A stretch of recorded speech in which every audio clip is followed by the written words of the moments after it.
Welcome, everyone. Good afternoon. How you all doing?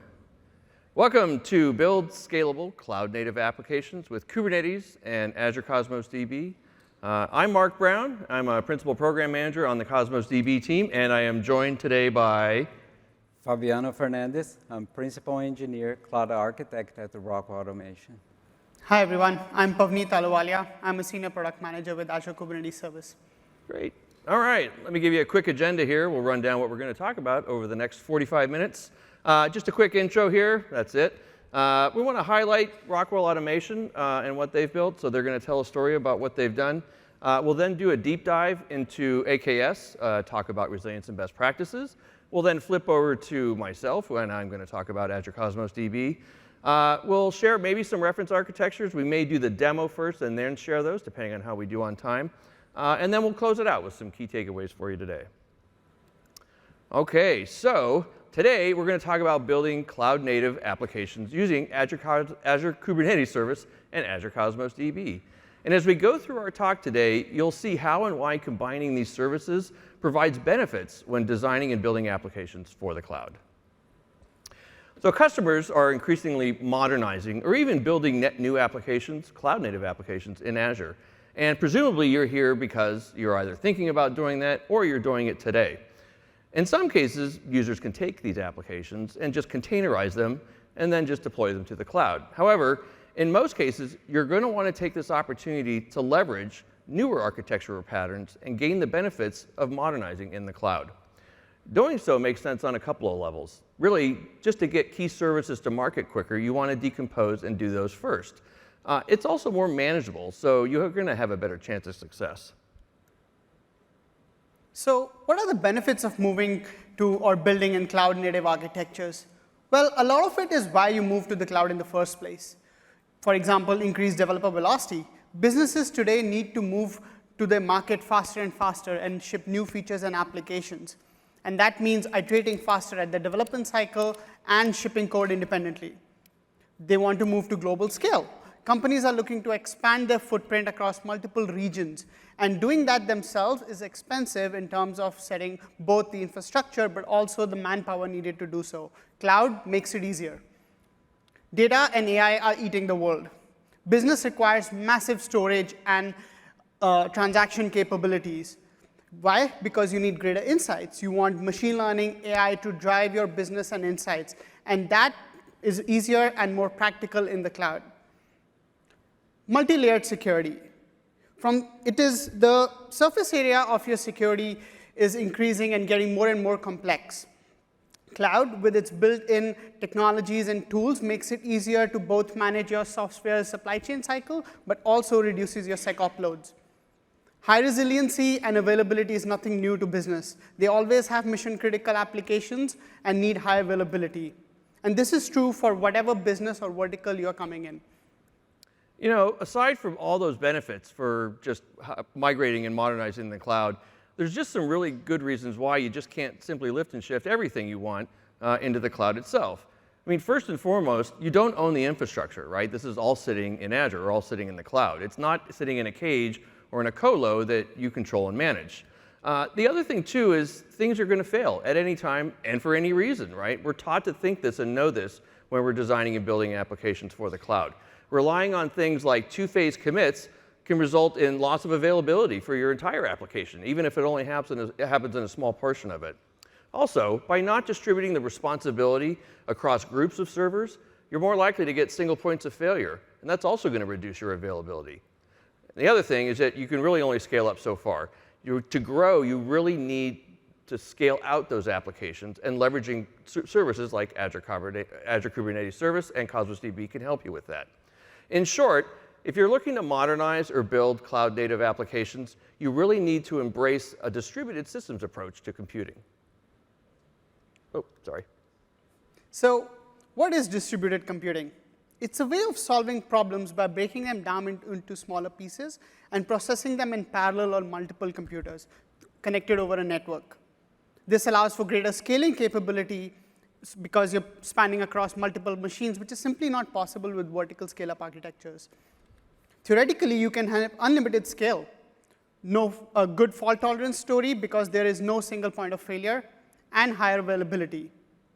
It does this by distributing your task across parallel processing compute units, which requires communication between components, which is generally done through message-based architectures or HTTP gRPC-based protocols, and coordination to ensure everything works together, either via distributed locking or consensus algorithm, which is the best practices. All these challenges and reasons is exactly why you should build your distributed cloud-native applications on Azure Kubernetes Services and Cosmos DB.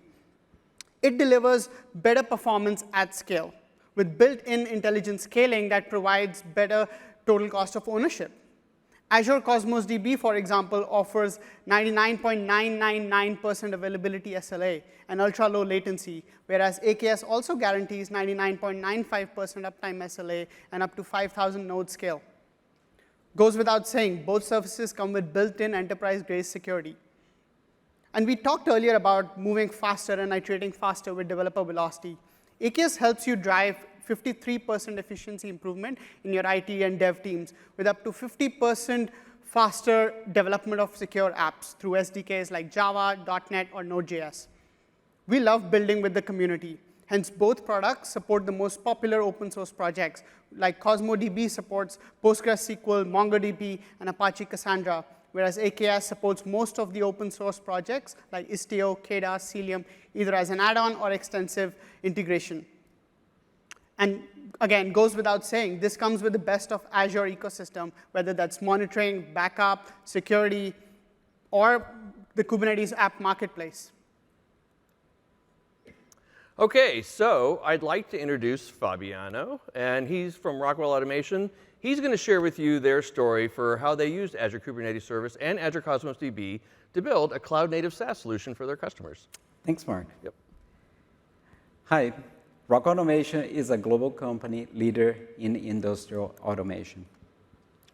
Today, we are here to talk about FactoryTalk Design Studio, what we actually deploy using Azure technologies. FactoryTalk Design Studio is a modern IDE that configures industrial automation systems, which is composed for industrial controllers and other intelligent devices. To give a better understanding, I will actually demo the product right now. This is our FactoryTalk suite. And Rockwell provides multiple cloud-based applications to our customers. But today, I will be talking about FactoryTalk Design Studio. When I launch FactoryTalk Design Studio, like I just did, what happened is we spin up a Kubernetes pod specifically for a user, and we are also mounting the blob storage of this user to give all the projects they have content. At this moment, we have like a system view. The customer can actually use according to their organization in their facility. They have their controllers that are executing loops, for example, and they have a code editor. This is, for example, is a ladder editor diagram, which actually can convert in a code editor, right? Now, you can have capabilities like VS Code to have IntelliSense, validation, and do all your configuration of your system. What happened is in automation systems, we take this code and we deploy to controllers. Normally, our physical controllers can be virtual, but you actually deploy at the edge this content. In our application, we also took advantage of Cosmos DB to actually introduce all the catalog of the inventory of the Rockwell products, and right now, everything is based on Cosmos that we can actually create devices and configure our systems. Yeah, that's as a quick overview about the product. Now we'll go back to the presentation. Let's talk about the challenges that we had, right? We had several architectural challenges. Rockwell has expertise on Windows-based automation systems targeting standalone and client-server architects. The challenge was how to modernize for the cloud, how to deploy maintain running systems with a multi-tenant support, how to scale by demand to guarantee users will be able to do their work, and how to meet security standards of the automation systems in a cloud-based environment. And came the vision, right? Automation systems are mission-critical control applications. We need high availability. We need auto-scaling, load balancing, traffic management, disaster recovery, etc. And previously, what we did all at the application level. But now we wanted to take advantage of the cloud-native patterns. Containers were enablers to run Windows and Linux workloads. The key component from the architecture was Kubernetes. The native out-of-box Kubernetes capability met several of our requirements. The Kubernetes ecosystem gave us hundreds of open source options and new patterns to explore. Plus, Kubernetes gave us extensibility, such as custom resources and operators. We design our software distribution as containers and Helm charts. We took from the MSI type of distribution, and now we have OSI compliant artifacts. With the Microsoft partnership, AKS and ACR was a right choice for us. And talk about the strategy, right? Now we need more than just Kubernetes, right? Now we need DNS, we need ingress, firewall, secret store, file system, database. We took advantage of several AKS native integrations and add-ons. For security, we enable Defender for Cloud, and we use the regulatory compliance options to drive our secure architecture design. Cosmos native integration and scalability is perfect for our use case. We are already using for the Rockwell's device inventory, like I showed, which will grow in the future. And in the future release of the product, we will be continue leveraging Cosmos. Node pool auto scaling, that's is key for our application for several scenarios. When we add a tenant or an organization in our system, we needed to spin up resources. When users open the workspace, like I was demoing in the product, we needed to spin up Kubernetes resources. When naturally Kubernetes triggers a new pod from the horizontal pod auto-scaling, we needed to have more resources. It's natural, right? That is the way our product actually was designed to work. This is how we build, right? This is a simplified data flow. We don't have quality gates, QA, staging prod. For CI, we use Jenkins to build our services as containers and Helm charts, and we push the JFrog artifactory. We use Terraform for infrastructure. We use GitHub and GitHub Actions to validate TFSec, TFLint, and also using Terraform to expand according to our needs, right? We know limits that we have in the clusters. Once that we need to expand more, we will keep provisioning more resources. And we can create clusters in minutes. For the CD system that we have in the middle, we use Harness, and Harness runners run on AKS, and we use Azure functions to orchestrate the deployments.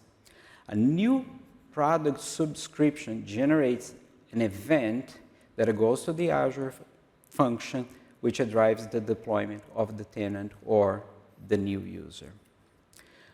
Now, we will give a quick overview about how can we use and leverage like out-of-the-box graphical interface that are available in the portal, right? We are using alerts. We are using all the tooling they are providing from Azure. And we always connect like links specific for the portal, because in seconds, our operations teams are able to start to taking a look, and we use container insights. We also use log analytics, and also we use the diagnostics, right? That's just being super helpful. Now we can have like a quick overview, taking some additional diagnostics for the usage. node health. And we are also, for observability, we use Prometheus, and we also have like our Grafana reports that we can actually already have like a dashboard with the several clusters that we maintain, healthy status of some of the services, and so on, right? We're really taking like the observability capabilities that we have and actually making available for our operations. Thanks for the opportunity to share our experience with Azure. Good looking stuff. Thank you. Thanks, Fabiano, for sharing how Rockwell Automation uses AKS and Cosmos DB to drive its business goals. Now, let's talk a bit about Kubernetes. If you've ever tried the Kubernetes the hard way workshop, you know running your own clusters is tough. Imagine running them at production at global scale with security compliance concerns. That is tough for any business. And what's worse, it's undifferentiated heavy lifting. And that's where AKS comes in. It takes away the operational burden of managing your Kubernetes clusters and environments so that you can focus on your business logic and differentiation. Now, the question I get most often in customer discussions is, how do I make sure that my Kubernetes microservices are scaling and then I'm building a resilient architecture? Let's start with the control plane. How to think about the Kubernetes control plane scaling? Well, you don't. With AKS, you get a fully managed control plane that will automatically scale to meet your workload needs so that you can focus on your workloads. Kubernetes cluster is a multi-dimensional scale envelope, which is all served through the same control plane. With AKS, we've battle tested that to provide you up to 5,000 node scale limit with up to 50,000 pods per cluster and 250 pods per nodes. You can run about 300 load balance services in a given cluster with 1,000 nodes per VMSS node pool. Now, if you have a use case that needs you to go to even higher scale points, we would love to hear about it. So please drop a note in Bubble Chat so that we can talk to you. Now, how do you think about the data plane or the workload and infrastructure scaling? I like to break it into two parts. First, there's application scaling, which is how do I make sure that my deployment services are scaling horizontally or vertically as needed. And the second part is the infrastructure scaling, which needs to move with your application. Whether that's compute, think of VMs, whether that's networking layer, which is IPs, traffic ingress, egress, which all needs to, again, scale with your application, or storage, where you need a variety of throughput and replication needs. Let's talk about workload scaling. With AKS, you get built-in plugins that help you scale your application layer without any operational overhead. You have horizontal pod autoscaler, which is the most common scaling pattern, and we highly recommend.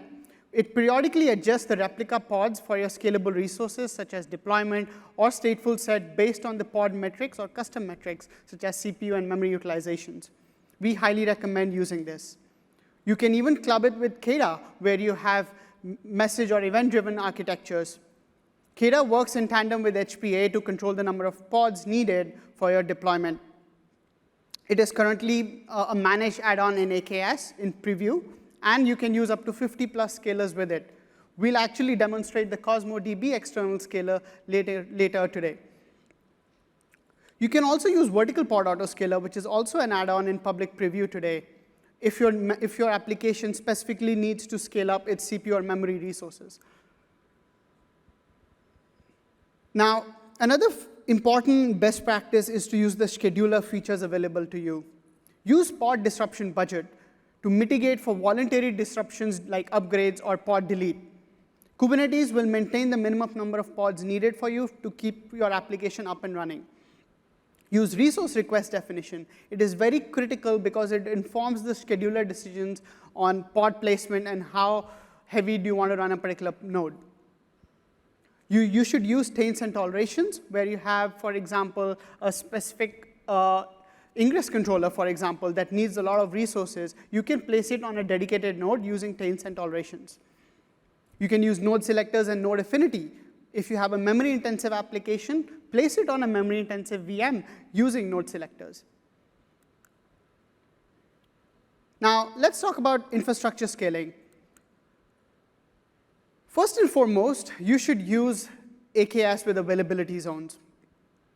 With AKS availability zones, AKS automatically places your nodes across multiple AZs so that in case of an outage, for example, if a AZ goes down, you still have nodes running in other AZs, which can still accept pods and keep serving your end customers.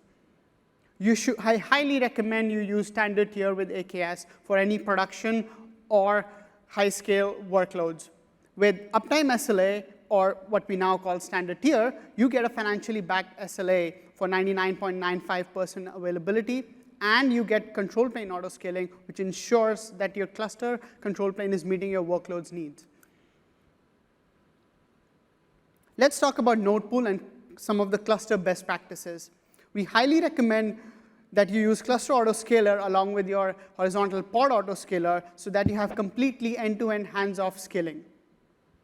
It will also scale down your nodes if you need to, if there's an idle node which is just incurring compute cost. We recommend using V4 and V5 SKUs as they provide faster provisioning speed, and using larger system pool VM SKUs when running large AKS clusters, think 500 or 1,000 nodes. On the networking side, there are really three main things that you need to think about: your east-west traffic, ingress, and egress. For the east-west, which is the internal CNI plugin, we recommend using overlay CNI networking that recently went generally available. It allows you to theoretically scale to millions of pods in a given cluster. It gives you ease of management since there are no UDRs or route tables. And it gives you Cilium-based network policies and the power of eBPF. Oops. Yeah. For storage best practices, you really want to ensure that you are getting high availability and runtime performance for your applications. A Federal OS disk for better IOPS and throughput, especially when you're using stateless apps. And for your stateful apps, use CSI volumes and storage classes along with the Azure CSI driver. We are making a lot of effort to optimize the CSI driver for best performance and disk attach throughput.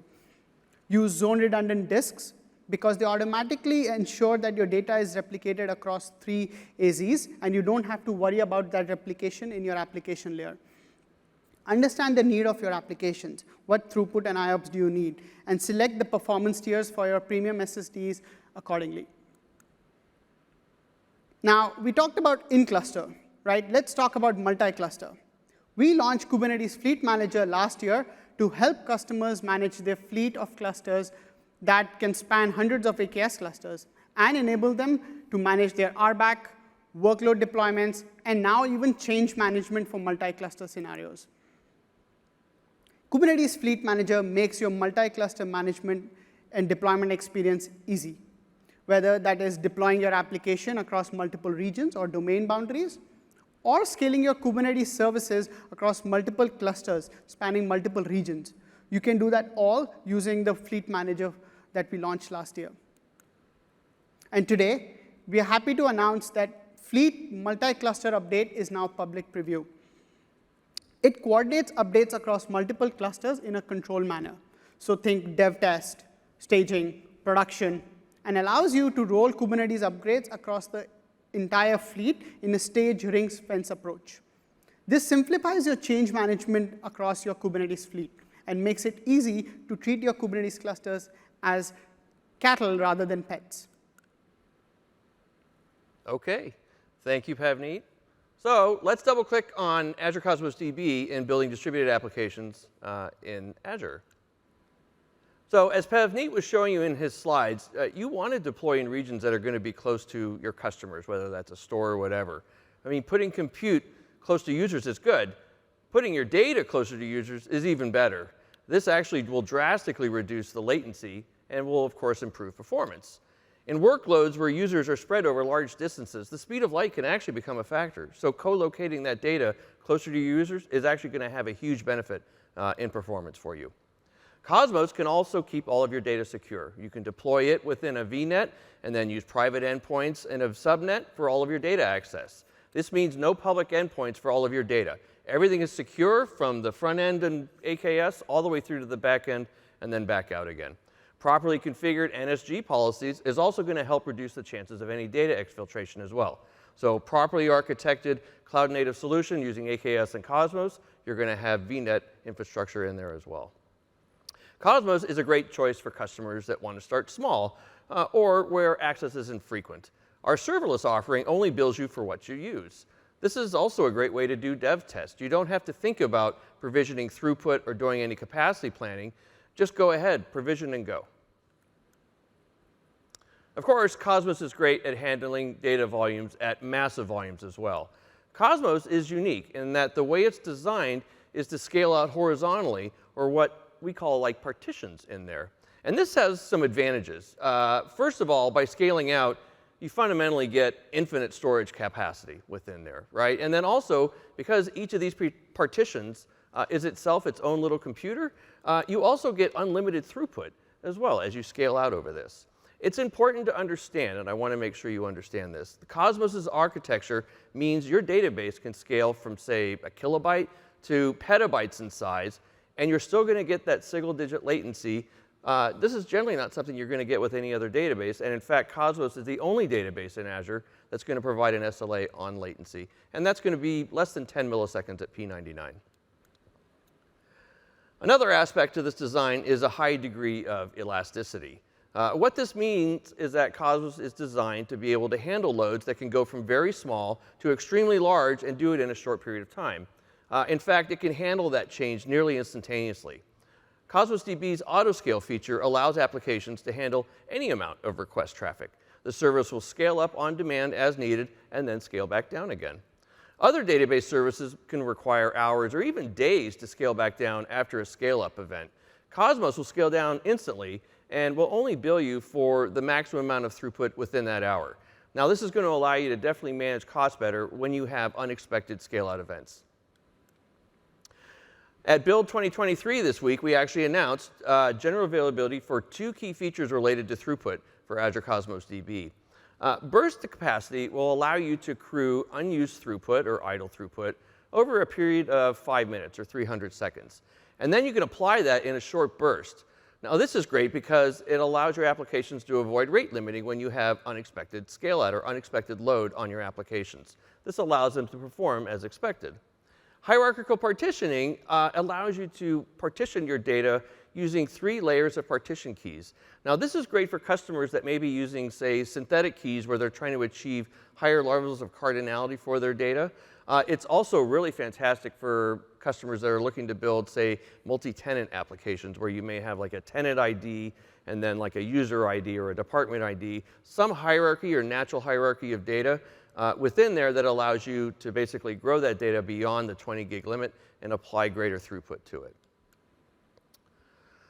So Cosmos is ideal for building cloud-native microservices in Azure. And the main feature for why this is true is change feed. Change feed is functionally our change data capture utility within Cosmos, and it allows the database to act as like a broker or a bus for messages, to be able to send messages to other services. You can host change feed with AKS and process data in Cosmos to send messages to other services within your solution. One pattern you can implement here is an architecture pattern called materialized views. And you would use this if you wanted to, like, say, offload your queries from where you're ingesting high amounts of data. One pattern you might see this that people have talked about is like CQRS, where you want to separate the responsibilities for the ingest and then, of course, the query of the data. Really happy to announce that we announced a preview for materialized view for NoSQL. This function allows you to create and use these materialized views, which with much less complexity and also less cost, because you don't have to stand up compute to host change feed to be able to build and hydrate and manage these materialized views. We'll manage the compute for you. You just simply define them, and then we keep them up to date for you. OK, so aside from all the great integration points for Cosmos DB and things like change feed and materialized views, we really have a great DevOps story as well. Cosmos has full CRD support for Azure Service Operator, and that's for both our NoSQL API as well as our Mongo API. Users can use Bicep or ASO to create and manage all of their Cosmos DB resources. And this includes integration with Azure Active Directory and Azure Identity. so customers can create user-assigned identities for their AKS clusters and then run Cosmos using those same identities. Customers can also integrate all their end-to-end encryption within there as well for their solutions for all the data that they have stored within Cosmos DB. And that's going to be fully integrated into all the encryption used within AKS. And also, with the integration with Azure Active Directory, we, of course, also offer full RBAC support over all the data that you're going to have under management in Azure Cosmos DB. OK, the exciting part. Let's get to our demo. Let's talk about this a little bit here. So we'll walk over this. What we've got is a upstream service that's going to be powered by an AKS pod here. And it's going to jam new orders into Cosmos DB. We're going to have, I think, one pod running change feed processor. It's hosted in AKS. We're also going to have another instance of a thing we've got called change feed estimator. Now, what change feed estimator is going to do, and I'll go to this next slide, is it monitors Cosmos DB to see how far it's behind in the data as it's being processed here. So we're going to turn on this data generator. It's going to jam a bunch of data into Cosmos. Change feed estimator is going to see that it's getting further and further behind in terms of processing that data. Those metrics are going to be used to tell Kata, hey, need you to spin up additional pods here, got more data to process. Now, inside AKS, we are running the processor application, which is nothing but processing the orders in Cosmos DB. Now, we're using Kata to scale the processor application using the external Kata scaler. We also have a scaler app in there, which is controlling the business logic of how to scale the processor. For example, it is actively monitoring the number of partitions in Cosmos DB that have a lag, and based on that, scaling the processor app. We're using Managed Prometheus and Managed Grafana for a single hub to ship our metrics from both Cosmos DB and AKS environment. Now, let's get into it. Yep. So I'm going to first show what are the different deployments currently running in AKS.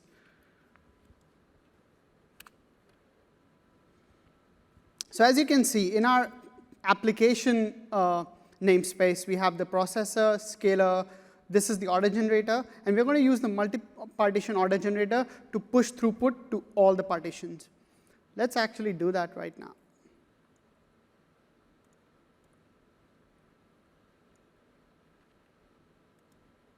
I'm going to scale this deployment to 100 pods so that we are really jamming orders into Cosmos DB. Just making sure it's happening. Yeah, we'll start seeing the pods for multiple partition. And while that happens, I'm going to go through some of the deployment YAMLs we're using for this demo.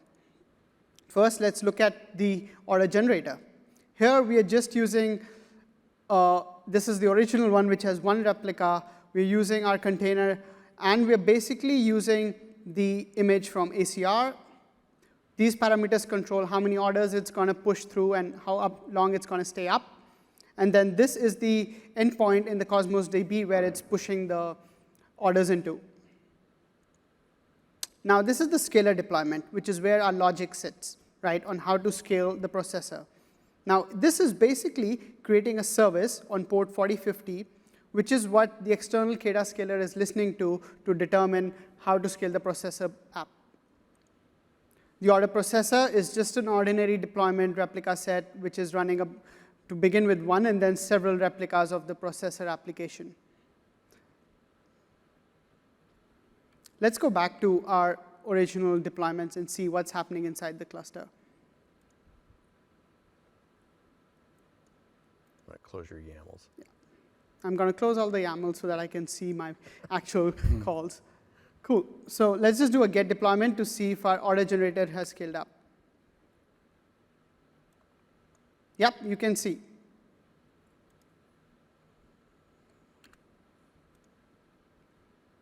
It has 100 pods now, right? So it's scaled up. Now let's switch over to Grafana, which is where I'm actually looking at my environment in detail. So these are the Cosmos DB metrics. They take a few seconds to refresh. But as you can see, the throughput into the Cosmos DB has started to go up. And we see that the latency is well below 10 milliseconds, as Mark talked about. Now, let's look at our order generator deployment. It has scaled up to 100 pods, right? It takes a few seconds for the whole system to rev up. And we'll start seeing as the lag in the scaler app, as in the Cosmos DB starts going up, so will the order processor application scaling. And I'm actually going to see the logs for the scaler to make sure that that logic is working correctly. So I'm going to pull all the pods in my cluster to find my scaler pod. There are a lot of them right now. So this is my scaler pod, right? I'm going to be using this to pull its logs. So I'm just going to do a kubectl log with that pod name. Oops, wrong command.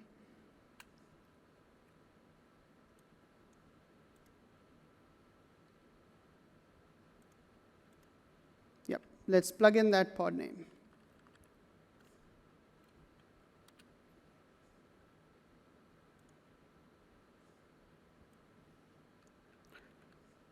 So the reason why I'm doing this is I want to show the business logic that we've put in the scaler in action. So this is the log dump, right? This is basically looking at each of the partition to determine how many estimated lag items are still there that we need to process. And based on that, it calculated the count of partitions with lag, which was equal to 10. So now with KDA, the processor app should actually have 10 instances of our processor application to meet this demand. Going back, and here you go. The processor app has started scaling up. And if you give it a few minutes, it'll actually have 10 pods running. And here we can see the end-to-end scaling from Cosmos DB scaling up its partitions to KDA scaling the AKS processor application to meet that need. Let's refresh this once more. Yeah, it's at 4 pods, and it'll start going up to 8 pods. I've actually enabled cluster autoscaler on this cluster as well. So if needed, if CPU and memory utilization starts going up, we'll start seeing new pods as well. There you go. We have 10 processor pods. That's it for now, so that we have some time for Q&A and some reference architectures. But I'm happy to field more questions about this demo later as well.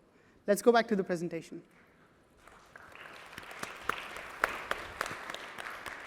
That was fun. I love watching things scale up. It's great. So we wanted to share just a few architecture patterns that we see customers using in the cloud. A lot of these you've probably heard of. Certainly the microservices pattern that we talked about earlier and what we showed in kind of in our demo here is one of those right here. Also another, it's a common pattern, is outbox pattern. So this is a scenario where you've got lots of microservices that are kind of involved in maybe long-running transactions, or they're dealing with data in different parts of the system, and you're trying to maintain some kind of consistency for that data as it goes through. Here I've got like an e-commerce shopping cart that's taking in new orders from customers. Now in a monolithic architecture, I might want to use like a distributed transaction or some kind of distributed lock to ensure my data consistency. However, in a distributed cloud environment, this is an anti-pattern. You really want to avoid this, right? That's going to be trouble for you if you lose connectivity or a message or network and availability is lost, or data becomes inconsistent in there. Outbox pattern here shows how you can have alternating microservices as well as data to be able to process the order and then publish it to a message bus to trigger then other services to go do their work. This pattern really ensures that the data is going to remain consistent and, of course, provide you greater availability and performance.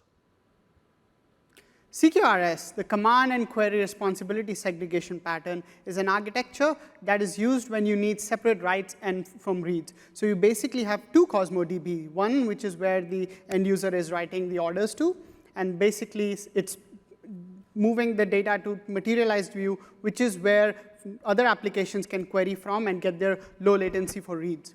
This is often used in scenarios where you have a massive set of writes happening, but you need to maintain performance for your reads. There are other benefits to using this pattern as well. Yep.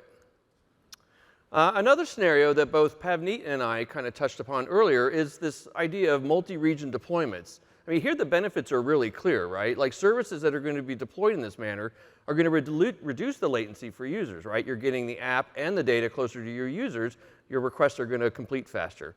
The other real key aspect to this is really surviving regional events for even greater availability. Lastly is the geode or active-active architecture. This one is similar to the multi-region, but the pattern here is about having regional pairs of deployed services versus just a multi-region deployment.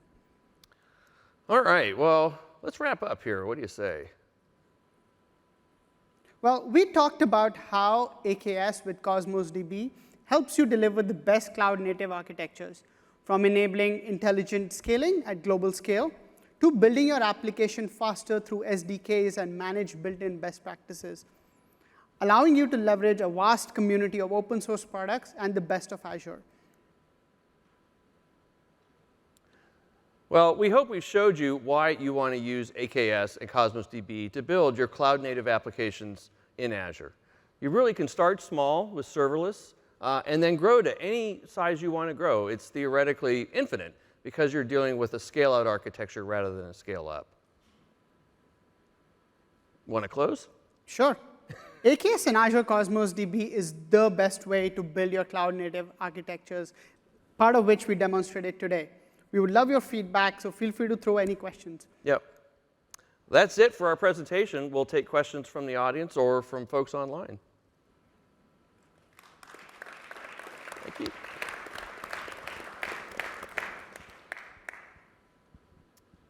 Yeah, so for your consumers of change feed processors, what are the benefits of Kubernetes versus serverless Azure? Using Kubernetes, well, here's the thing. With serverless, you're going to have cold starts within there, so things are going to lag. Also, just having that as a, I mean, you could run that at Kubernetes, I guess you're going to get that dedicated compute. So you're going to get dedicated kind of performance out of that versus a serverless.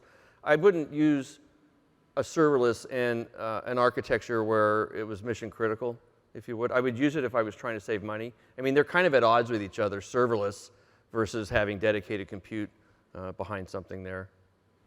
Would it be harder to manage the Kubernetes compared to the serverless? Is this AKS solution really? Well, with AKS, really, most of your operational overhead, whether that's creating the cluster, managing the cluster, security, scaling, is taken care by AKS. So all you really need to do is make sure what are your application SLOs, either if you're performance sensitive or if you're compliance sensitive, what are your security boundaries that you need, and really use the right features with AKS to help you get there. So not really. Your complexity doesn't increase. You have that knob to really open up how much complexity you need with AKS. And if you don't need it, you can just go with the default settings, and that helps you get your application to production. Thank you. Question from online viewer. In this scenario, can I write to a non-Cosmos database and then use Cosmos for read-only? You certainly could. I mean, one of the benefits that I talked about earlier with Cosmos is the change data capture, right, our change feed, that allows you to publish new data that comes into the system.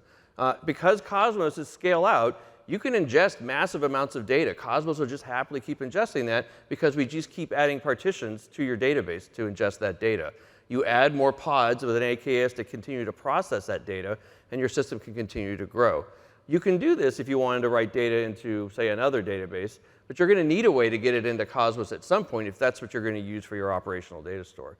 What I have seen more typically is using Cosmos at the very front end, or the more mission critical or the more performance critical aspects of a system or a deployment like this, and then taking and using change feed to then write that data into maybe some other system of record. It could be a SQL database or an Oracle, or it could be Postgres. It could be literally anything at that point. But the kind of the critical pieces there where performance is absolutely required and guaranteed, which is why we have a latency SLA, where availability is absolutely critical and guaranteed because we have 5 nines of availability for multi-region deployments. That is a typical scenario where we would critically see Cosmos used versus, say, another one, and then read from Cosmos later. So, sorry, there's one more question. Please submit your questions to Pubble, and we can pick it up from there. So, go ahead. Go ahead.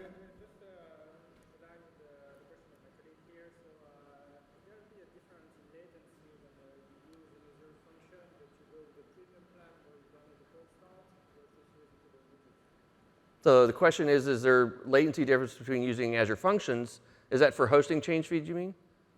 Yeah, no, I mean, if you use not the consumption plan, but the premium plan of Azure Functions, so you want the cold start, will there be a latency difference when you use serverless?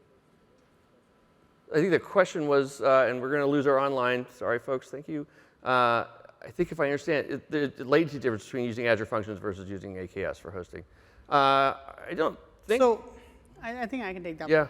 So with AKS, you don't really have performance tiers where you can dial up or dial down on your latency for node start, for example, like Azure Function does. Our goal is to reduce the latency for node boot up across the whole fleet, no matter what tier you're using.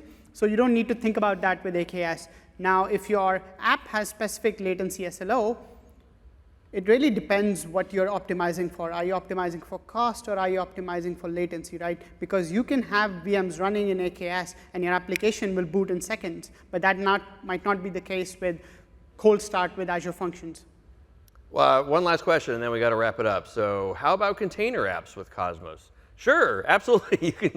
You can use container apps with Cosmos. Another very frequent common scenario is using container apps, maybe in ACA, or certainly within AKS.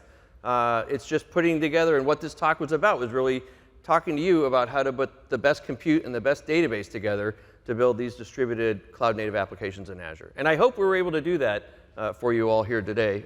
We'll be available after the session here. We've got to wrap up. So if you've got more questions, come on up and see us. Thank you, everyone. Thank you.